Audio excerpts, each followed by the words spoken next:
Hi, I'm Susan Dixon. I'm the current secretary of the Chinese Historical Society of Southern California. I want to welcome everyone. This is not only our September program meeting, it is also our yearly annual meeting. Normally, our yearly annual meeting would be in June, but this year it was postponed because we needed to get a new president due to health reasons. Ricky Leo decided not to continue as president.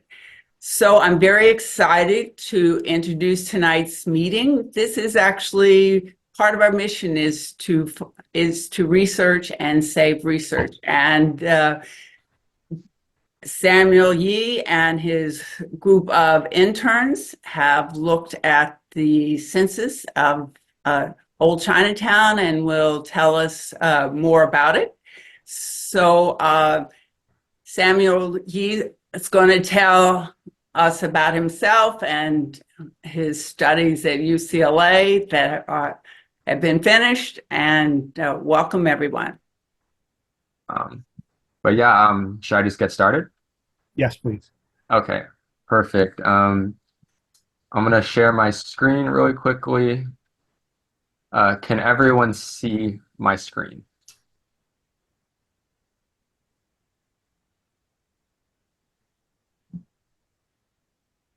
Okay, Yes, we can see your screen. Okay, perfect. Thank you. So hi everyone. Thank you so much for joining us this evening. Today, my fellow interns and I will be presenting on our research from this past summer, which analyzed the Los Angeles historical neighborhood known as Old Chinatown. So here's our agenda for our presentation. We will start off with a little bit of background on our project, then a little bit of history on the neighborhood we researched if you aren't already familiar of Old Chinatown. We will then talk about the findings of our research, which will take up the bulk of our time. And then we will end talking about our reflections on our work over the past 3 months, and then maybe opening up the floor as well for any Q&A that the audience may have. But before we get into that, the panel would first like to quickly introduce ourselves. So I can go first. My name is Samuel Yi. I was the project manager for this research. I'm a third generation Chinese and Taiwanese American, originally from Oakland, California. And I recently graduated from UCLA, where I studied Asian American Studies and Economics. And I plan to attend a graduate school sometime in the near future, and then eventually become a teacher in ethnic studies. Yeah, I will now pass it off to Naomi. Hi everyone, I'm Naomi Sun. This is actually my first time working on a project with CHSSC, so I'm really happy about the opportunity. I'm a first generation Chinese American, and I'm currently studying for my Bachelor of Arts in History at Cal State Northridge, and I'm actually finishing up my last semester. So I'll pass it off to Emma. Hi, my name is Emma. It's great to be back again. I worked on the 5 Chinatown / East Adams project last year with CHSSC. I am currently a first year at Georgetown University studying culture and politics as well as history, and intend to focus on transnational Chinese diaspora studies. And I was raised in Connecticut, but also lived in Beijing for a bit. So I'm like a 1.5 generation Chinese. And I'll let Sophie introduce herself. Hi everyone, my name is Sophie. I'm a senior in high school in Santa Cruz, and I'm a 6th generation Chinese American, and my family has extensive history in the Los Angeles area. So I've really enjoyed being able to connect to that through this project. Hey, thank you all so much for introducing yourselves.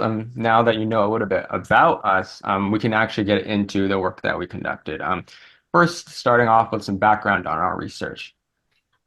This summer, the interns and I were tasked with conducting a place-based analysis on the historical neighborhood known as Old Chinatown. As the name suggests, Old Chinatown was an ethnic enclave, that started to form in the 1880s, where many of the Chinese laborers who had worked on the railroads would eventually settle in Los Angeles.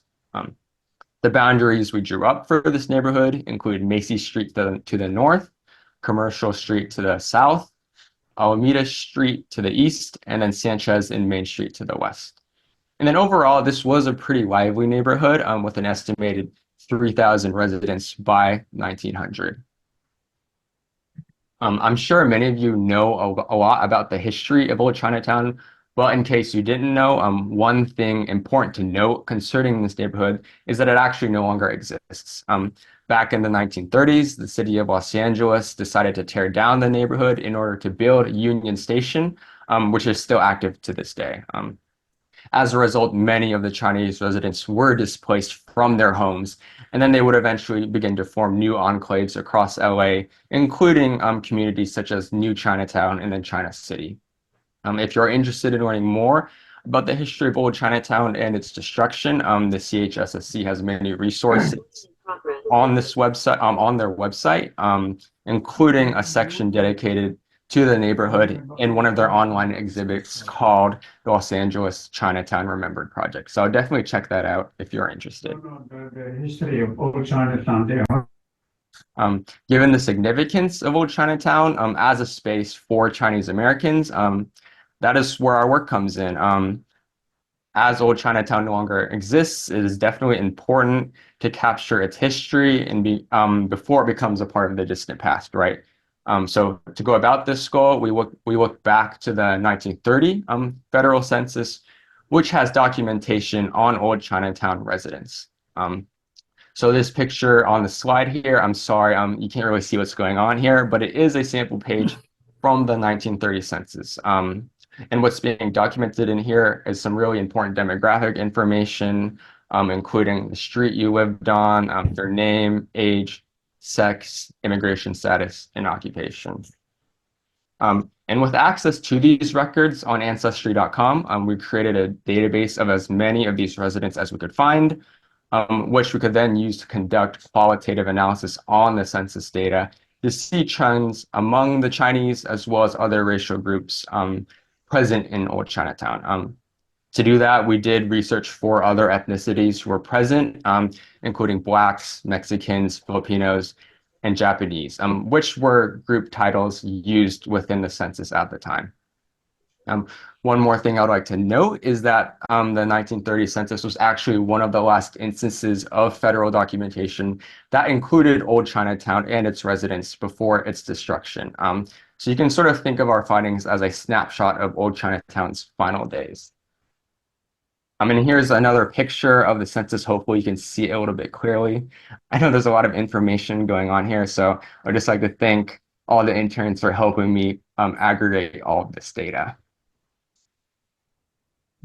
Okay, so now that we've explained what we were researching and how we went about it, we'll now get into our findings, which I think is really exciting. For which I would like to pass it off to Sophie. Thank you. I will be breaking down the streets of Old Chinatown as well as household roles. Next slide. So Old Chinatown consisted of 21 streets, and through the census data, we found a total of 1,037 Chinese residents with significant populations on Appalachia Street, Marchesalt Street, and North Los Angeles Street. The census showed about 200 Chinese residents on each of these streets.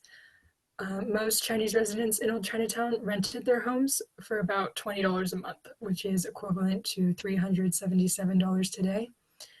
Out of the hundreds of homes that made up Old Chinatown, only one was owned by a Chinese resident, and it was located on North Los Angeles Street and was worth about $6,000 at the time. Next slide. However, as Samuel mentioned earlier, Chinatown wasn't only made up of Chinese people, as through the census we found 1,110 non-Chinese people of color, the majority of which were Mexican. We found about 1,000 Mexican residents, and then the next biggest demographics were Japanese and Filipino, and there were also a handful of Hawaiian, Native American, and Black residents. And we saw strong BIPOC presences on Macy Street, Commercial Street, Bachelor Street, and North Spring Street.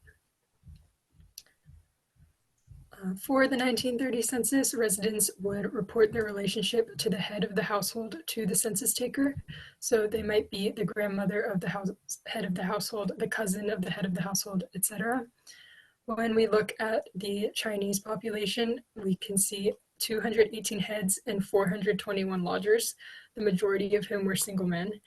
The living situations of these Chinese residents could vary greatly. Their households might consist of small families, or they might live in large households with multiple ethnicities and over 20 other lodgers.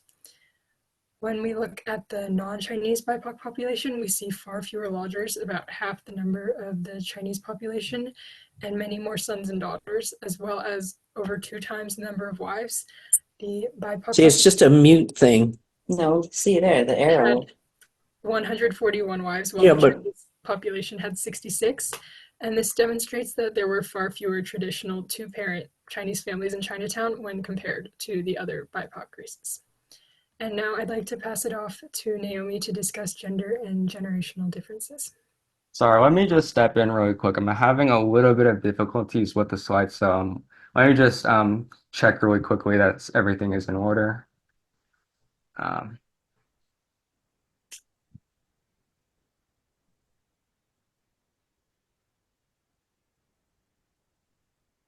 Sorry about that. I apologize. We're good to go now. Okay, thank you, Sam. So like Sophie said, I'm going to talk about gender and generational differences. Next slide, please. So first I took a look at the population of Old Chinatown by age and gender, and I found that the overall median age, regardless of gender, was 34 among Chinese residents. The median age of Chinese men in this population was 37, while the median age of Chinese women was much lower at 18. While there's many factors that can contribute to this difference, it could be attributed to the higher proportion of older Chinese male immigrants who came to the US to find work. And on the other hand, there were a lot less female Chinese immigrants in addition to the emergence of first-generation children. The donut graph on the right shows that men accounted for the majority of the Chinese residents of Old Chinatown, making up around 81% of the population, and women only made up 18%. Next slide, please. Thank you. The average age of marriage for Chinese couples was 25 years for men and 20 years for women. In comparison to other BIPOC residents of the same neighborhoods, the average age of marriage for Mexican couples was the same as for Chinese couples, while the average age of marriage for Japanese couples showed a larger age gap at 29 for men and 21 for women. The bar graph on the right shows that 364 of the men and 84 of the women were married or had been married previously. The rate of single Chinese men was also over 3 times that of single Chinese women, 484 men to only 107 women. This divide could be a consequence of exclusionary federal immigration acts like the Page Act of 1875, which targeted single Asian women who were often unfortunately stereotyped as immoral or provocative women. Next slide, please. I also took a look at school attendance and English literacy. Of those who reported whether they were attending school or not at the time the census was taken, 853 were not attending and 192 were. Around 79% of those who were not attending school and 76% of those who were attending school at the time reported that they could read and write. Of the 902 residents who reported on their English literacy, 769, or around 85%, reported they could speak English. The high education and English speaking rates could be attributed to the necessity of knowing English to navigate life in Los Angeles, as well as the rise of a new generation of American-born Chinese. And now I'll turn it over to Emma to talk about immigration. All right, thank you, Naomi. So under immigration, I'm going to talk about citizenship, nationality, as well as just general demographics. Here on this slide is a table of the restrictive immigration statutes that would affect Chinese Americans in the 1930s. So we have the 1882 Chinese Exclusion Act, which would suspend the immigration of both unskilled and skilled laborers, Chinese laborers, for 10 plus years. And then relating to women, we have the 1906 Expatriation Act, as well as the 1922 Cable Act. The Cable Act actually repealed the Expatriation Act. However, for Chinese American women, they were still unable to be protected under the Cable Act because if they married anyone who was considered a quote-unquote alien, such as a foreign-born Chinese man, they would still lose their American citizenship. You also have the 1924 National Origins Act, which wasn't entirely new legislation. It also continued to be a restrictive immigration policy, especially for the Chinese. And then you also have the Registry, Statute, and Immigration Act of the same year, which again continued the national origins quota, meaning Chinese immigration was severely limited, and these immigration laws were persistent in the 1930s and considered unfavorable for many Chinese who sought the American life and experience. All right, so on birth and citizenship, you can see from this graph a comparison of the native-born Chinese Americans versus foreign-born Chinese in Los Angeles as found by the census in the 1930s. So despite there being immigration restriction, a small yet significant portion of Chinese Americans in Los Angeles were actually second-generation Chinese Americans and as well as citizens. So this recognition of birthright citizenship was a legal precedent that was established by the Wong Kim Ark case in 1898. So this amendment, as well as, or this, under the 14th Amendment, would there be more protections for Chinese Americans to be able to be considered citizens for being born in the US. So amongst the 1,037 documented residents we found of Chinese ancestry, around 37% were native born and held citizenship, while around 63% were born abroad, and this also includes naturalized individuals that we found and also considered to be foreign born. Interestingly, looking at the linguistic composition, this is more of a fun fact, but a total of 592 individuals still retained and spoke a native tongue of Chinese, and this number exceeds the number of native-born Chinese Americans. So linguistically, Chinese was still a native tongue for most. Looking more closely at native-born Chinese Americans or citizens, you can tell that the greatest number came from the state of California and were born in the state of California at 94%. But on the smaller graph to the right, excluding California as a birthplace, you can also see that individuals were born in other places, most prominently Hawaii and New York, as well as the Philippine Island. And this is a comparison of gender demographics between native-born and foreign-born residents that we found through the census. And you can tell that native-born Chinese Americans had a proportion of male and female that was around 69% male to 30% female, while as for foreign-born, the demographics between genders were more skewed towards male. So there were more male residents at 88.4%, while you only had 11.6% female residents. So an interesting part of the census is that one interesting aspect of it is that it not only asked a resident their nation of birth, but also would record their parents' place of birth. So on the paternal side, most residents had a father born in California, and China, of course. And excluding those two places, you can see that, again, Hawaii is the big hitter, and most individuals were born, excluding China and California, in places like Hawaii and also Oregon. We also looked at maternal birthplaces. So again, China and California were mostly where the residents' mothers were born. And then if you excluded the state of California and China, you start seeing interesting other countries, such as Spain and England, as well as even Mexico.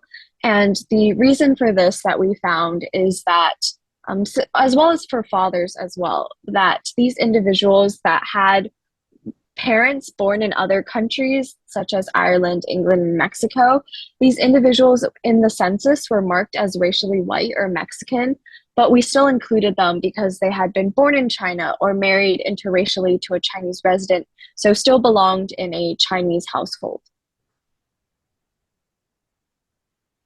And this is just kind of a summary explaining what the citizenship status looked like in the 1930s for these individuals. Bringing back the registry statute that I talked about earlier, this did allow for quote unquote certain immigrants who have built lives in the United States to regularize their status. And this just meant that in very, very limited cases, Chinese residents that were foreign born were able to qualify and potentially apply for permanent residency and eventually citizenship. Of course, they would have to obtain the green card first.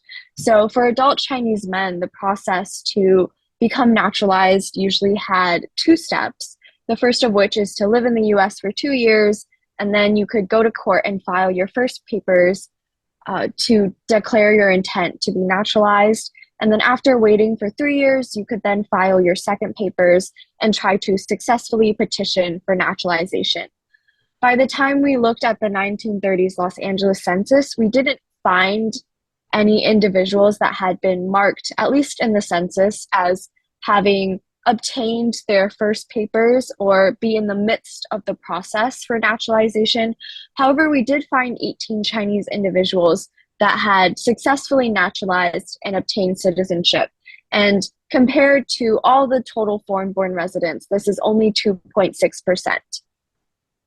And really briefly on Chinese American women in the 1930s, naturalization was even rarer. And then Chinese American women, they were able to pass along their citizenship under the Equal Nationality Act, but that only came in 1934. So that meant that if they were a mother, their child could derive their nationality and citizenship and also become an American. But naturalization for foreign-born Chinese women was very, very difficult, if not at all really possible. And this brings us to a further area of research interest as to how and why these individuals, these 18 Chinese and possibly more, were able to naturalize. Were they possibly paper sons or daughters, or how were they able to really fulfill these exceptional and very limited requirements to naturalize, and how they were able to kind of go through the process? Okay, thank you so much for all that information, Emma. So the last topic we're going to cover today for our findings is labor and occupations. So out of the approximately 1,000 Chinese residents that we found, 514 of them were employed. To better understand the types of jobs that these residents had, we decided to classify workers under 5 different categories. First, we have manual labor, which entailed labor-intensive jobs such as factory work and farm work. Second, we have service labor. As the name suggests, these jobs entail providing customers with a particular service, such as, like, for example, hospitality work. The third category is skilled labor. And while these jobs held a lot of the same responsibilities as the first 2 categories, usually these jobs required some additional training. So if you think about barbers, tailors, carpenters, they have to go through additional schooling in order to get that job. Third, we have retail work. Again, that involves the sale of consumer goods. So you have like shop owners and salespeople. And then finally, we have a category we define as other. These jobs were unique enough not to fit within the previous 4 categories, yet they were not high enough in frequency to merit their own category. Some examples include like a truck driver or a pastor or like managerial work. Such and such. And while there was a wide diversity rather of occupations among Old Chinatown residents, 80% actually worked within 2 categories, which is service labor and retail, as you can see on the graph on the screen. We can actually break these 2 categories down even further. Starting with retail, we can see that almost half of all retail employees were working in either grocery stores or butcher shops, Whereas with service labor, we actually see a vast majority of them working in restaurants. So again, we can see this heavy connection between work and food among the Chinese residents. And of course, food does play a big role in all immigrant communities. And here I'm sort of hypothesizing that the Chinese use this connection to not only maintain their own culture, but also incorporate the knowledge that they brought from China into their work. Another interesting detail of note, as we can see in the service labor graph, is that there are actually a sizable number of hand laundry workers, which we decided to categorize as service labor. The Chinese community has long been connected to laundry work even since the 1800s, so it makes sense that we see it here in Los Angeles as well in the 1900s. One more thing I would like to bring up is actually how the labor distribution differs between Chinese and then other residents. So while the Chinese heavily leaned into the service and retail industries, other racial groups actually followed a very different trend, with an overwhelming majority of them participating in manual labor, actually. This is actually very interesting to think about when understanding the history of labor trends within the United States. So if we go back to the 1860s, for example, there were actually a lot of Chinese manual laborers, mainly working on the railroads, right? However, as Emma previously mentioned, after the Chinese Exclusion Act was passed in 1882, which specifically banned the immigration of Chinese laborers, the United States began to recruit workers from other ethnic backgrounds, such as Mexicans and Filipinos, who represented a large portion of the non-Chinese population in Old Chinatown. So it's sort of interesting to see how the trends that we see here in Old Chinatown may be a greater reflection of the politics in the United States that have been going on for the past half century. So that concludes the findings of our research. I hope that we're able to offer some insight on the lives of Old Chinatown residents. To end this section, we'd like to quickly reiterate some of the main points of our research, then offer some key takeaways as well. So now I would like to pass it off to Sophie. Thank you. One of my main takeaways was that Old Chinatown was a multi-ethnic community. It didn't consist of only Chinese residents, and we can see this through the large lodging houses present, where Chinese lodgers, Filipino lodgers, Japanese lodgers, Mexican lodgers would all live side by side in big houses. And now I'd like to pass it off to Naomi. An interesting takeaway for me was the high percentage of English speakers among the Chinese community, which points to Chinese immigrants' efforts to assimilate into the culture of their new home. This is pretty important, especially in conjunction with Emma's findings on how many of the Chinese community retain their native language. And with that, I'll pass it to Emma.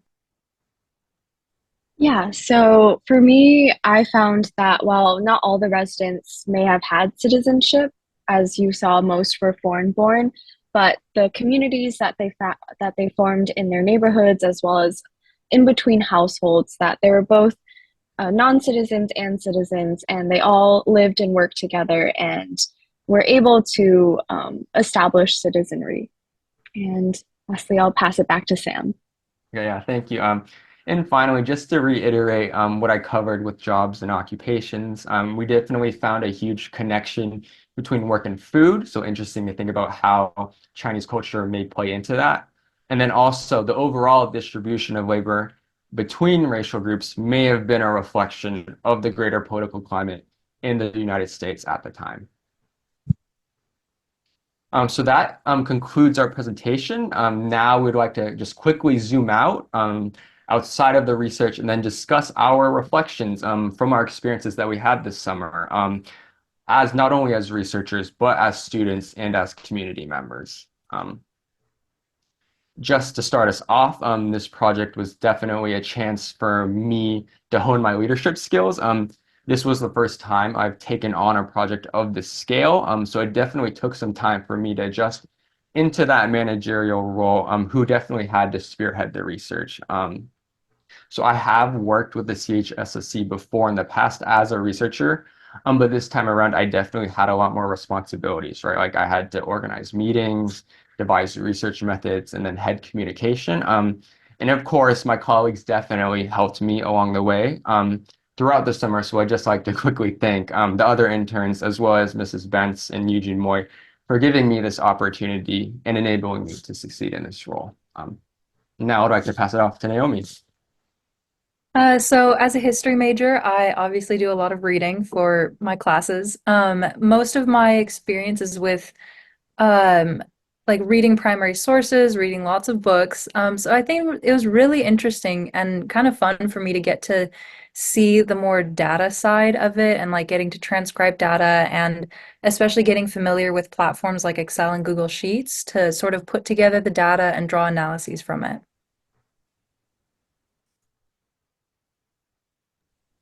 Yeah, so for me, no worries. So for me, the most enjoyable part of doing the census work is taking the figures and data that we've transcribed and being able to piece it all together and write a compelling narrative and try to describe the story of what's happening, as well as being able to kind of look at the context of that time period and look at in my case, historical immigration laws that may have influenced these figures. And yeah, Sophie? For me, I thought the collaboration was really valuable. We all worked on different sections of the paper and then also of this presentation, and they all just came together to create a polished final project. And then also communication was important as well, just being able to support one another and troubleshoot when necessary.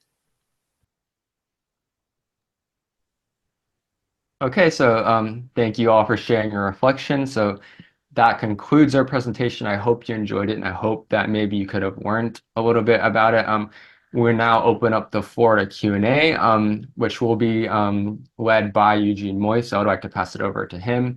But before we do that, I would just like to quickly say that unfortunately, Naomi will be having to leave us now because she has another commitment that she needs to attend. So if we could all just quickly thank her in the chat for all her hard work and for presenting today, that would be great. Thank you, everyone. Thank you. And I'll just do that early. So appreciate all of you actually for joining us because I know that you all have busy schedules. Maybe Samuel, you can kind of go through some of the chat, what you think were some of the more relevant questions here. Yeah, for sure. I just need to quickly look through the chat. How's that for passing on responsibility? But you've demonstrated your leadership skills, and as the others have demonstrated their research and narrative skills. So I'll let you continue. Yes, it appears that the first question in the chat had to do with Emma's work. So maybe Emma, if you're able to answer this, that would be great. So Carrie asks, what sources do you have for the naturalization information? I hadn't heard this was possible for Chinese-born individuals during this era, and that was very interesting to see that 18 were able to be naturalized. So maybe just talk about, maybe go into a little bit more detail about the stuff you had on your slides. Yeah, for sure. Sam, would you mind going back to the census kind of sheet? I don't know if the full screenshot shows the naturalization column. The census sheet. Okay, sorry. Yeah, that is right here. Yes. So it might be a little bit hard to zoom in, but there is a column called citizenship. Is there a way to maybe move your cursor? It's very hard to see, but Can you see my cursor? Just talk us through. Yes. Okay. So there is a column called citizenship, and there are different labels for individuals, especially for foreign-born individuals. Most of them have a label called AL, which is alien, but we did find 18 that were like labeled NA, which stands for naturalized. So we counted the number and we totaled up 18. So that tells us that from the census that at least 18 individuals, because we don't know the full extent of the number recorded and not recorded, were naturalized. So from this data, I kind of had to look at the history or look at the immigration laws, and was able to find the statute that I mentioned earlier, that said that under very, very select cases and going through extensive vetting, individuals who had proved that they had established lives in the US, as in they had jobs, had families, had a community, could be able to petition for naturalization. And it seems like 18, at least 18 were able to do so. So we don't know the exact kind of circumstances of these individuals and what exactly that they had done or proved to the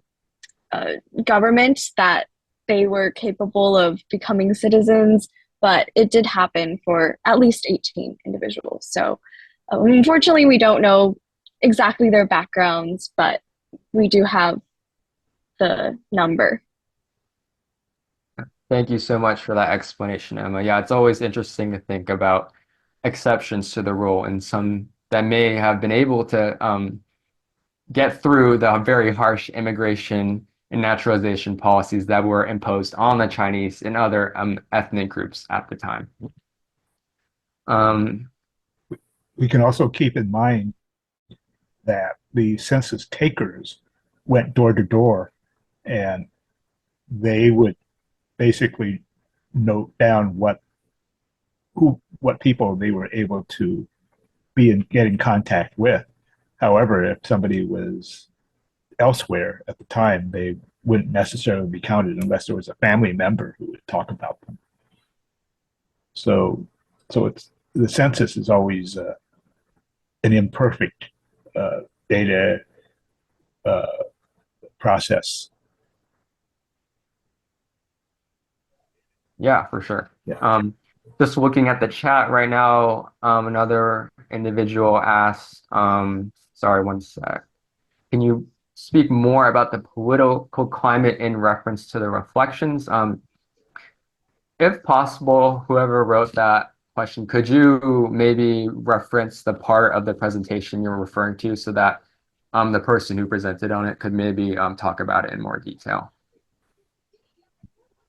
But yeah, I think definitely right now, or at the time, the Chinese had been at the forefront of many political discussions pertaining to like immigration and naturalization. As we've talked about, they were banned from entering the country. They were banned from immigrating the country. And if you think about it, though, that is a large source of labor that has been cut off. So again, as I mentioned later, the U.S. started to recruit a lot of different ethnic groups to be that source of labor, such as Mexicans and Filipinos. Again, who were present in Old Chinatown as well. So it is sort of interesting to see that contrast. Yeah, I'd be happy to chat with you, Miss Size, but it's a long, complicated discussion. But perhaps you can send a question to the Historical Society website to info@chssc.org, and then we can follow up with that. Here, maybe I'll just take this one. Sophia asks, my grandfather, father, and uncles would likely be in the 1930 census. Is there a way you could tell if they are in the census you searched? So who would have, Samuel, who would have all of the census pages? Maybe all of you would have that. Yes, just to clarify, are they asking for like in our database if their grandparents are in the database, or if their grandparents are in the census itself, like in one of these sample pages, for example? If you're looking for the actual census, you might want to sign up for an account on ancestry.com, and then you can maybe look up your grandparents. Ancestry.com has all the census data. So if the census takers did visit their house, they should be in there. If you want to see our database, the CHSSC does have access to that. So maybe there's a way we could figure out distributing that to other people. I would like to add the caveat, though, that our methods for collecting data was not perfect. We mainly had to do it street by street, and just not everything is perfect, right? So we may or may not have missed your grandparents, depending on if they showed up in the census and if the ancestry.com had included them. But yeah, I would definitely recommend checking out ancestry.com if you're interested in your family lineage in general, because I think it's definitely a great resource. Sophia, especially since your family had a business in Chinatown, likely they weren't the kind of people who would have been running away from the census takers. So they probably would have been documented. So we can help you with through our ancestry account. So you can come in and we can help you with that. How are we doing on time, Eugene? So I know that we have some. We're doing okay. We'll just give it another minute or so, a couple of minutes, and then yeah. Unfortunately, everyone, by the way, I want to extend a greeting out to everybody who's out there. I see many friends, and we even have a couple of professors, archaeologists, and a historian. Sufan, I hope these students did well, but I was impressed by the level of organization and the way they articulated their findings. So I'm hoping that they did a terrific job, Gene. Yeah, I hope you would give them a passing grade. So this is Dr. Sufan Chung from UNLV, and I see Paul Chase out there, our archaeologist and longtime cultural historian. Paul, good to see your quote face out there. So are there some other questions out here? Samuel, you're probably better at searching through here. Sometimes I have to squint to look through all of these. Yeah, I'm definitely looking through all the chat. Some are coming through. I think I saw one question that maybe all of us could answer. It's like, what got us interested in our work? So I can go first, and then I'll pass it off to Emma and then Sophie as well. But for me, as I previously mentioned, I majored in Asian American Studies in college. And ethnic studies in general is something that I'm very interested in and want to pursue as a career. So I definitely thought this was a great opportunity to continue building relationships with the Chinese American community in Los Angeles and then broader, working with Eugene Moy and then all the other very knowledgeable individuals in the CHSSC, just gaining that knowledge from them, as well as getting to conduct my own research was definitely the selling point for me, I guess, as to put it, for working on this project, as well as just diving into this interesting history. Yeah. So anyway, what I'll do is I'll just wrap this up and kind of conclude the presentation and the Q&A discussion. I know that there's always more questions. I see questions from Carrie. I see others, but you know how to get a hold of us, and we can follow up and we'll work with you on that. There are many members out there, and we'd love to have you join us in the future. We're Jody. I see Jody Hammer out there, and I know that you're kind of retired right now, but hoping that you might be able to help us find a good venue for in-person meetings. That's something that we do miss. Wow, it's great to see nearly 50 people on the screen here, and it's not always easy to cross town traffic, and especially when it's 100 degrees outside, to all get together in one room. So we're all in a virtual room right at the moment, and I appreciate all of you for joining in. One final comment I have, and not only for Samuel, but for our Naomi and Emma and Sophie, is that we don't say that Chinatown doesn't exist anymore. Old Chinatown doesn't exist. Old Chinatown does exist in that we have some of the families, descendants of families who were in Old Chinatown are still definitely around, and we have a presence in terms of their sharing their history, such as with the Grandview Gardens story, or and Carrie is going to have a chapter in our 5 Chinatowns book. There's going to be more research and more work that will bring. Oh, Carol, I didn't mean to overlook your name too, and of course Katie, who did a presentation last month, just recently. You know, we still have to do the story of your great grandfather and grandfather. You know, your family, the G family.